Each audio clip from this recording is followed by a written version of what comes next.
This is the story of the potato chip.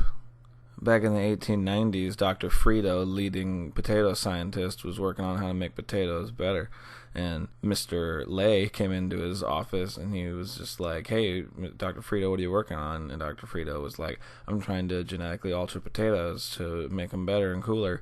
And Mr. Lay was just like, "You're genetically modifying potatoes?" And Dr. Frito was just like, "That's what I fucking said." Well, okay, I just wanted to clarify what you're talking about. Yeah, well, you don't have to repeat what I'm saying. I was just trying to clarify what you were saying. You're talking about genetically modifying like a food we've had for forever. Like that, I just had to take a sec to wrap my brain around it. Well, why don't you just quietly wrap your brain around it? That wouldn't be such a bad idea, now would it?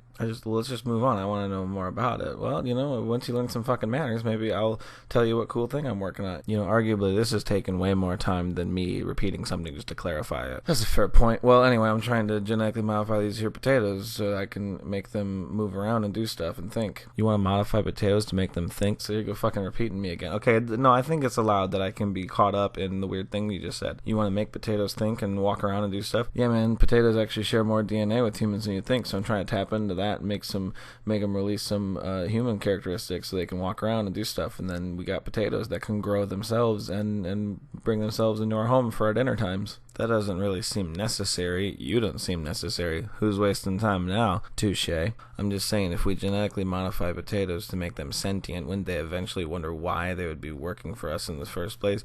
A creature that only wants to eat them and really doesn't offer them anything at all? I mean, I just think that's the recipe for a potato uprising, Yeah, I guess you're right. This isn't a good idea at all.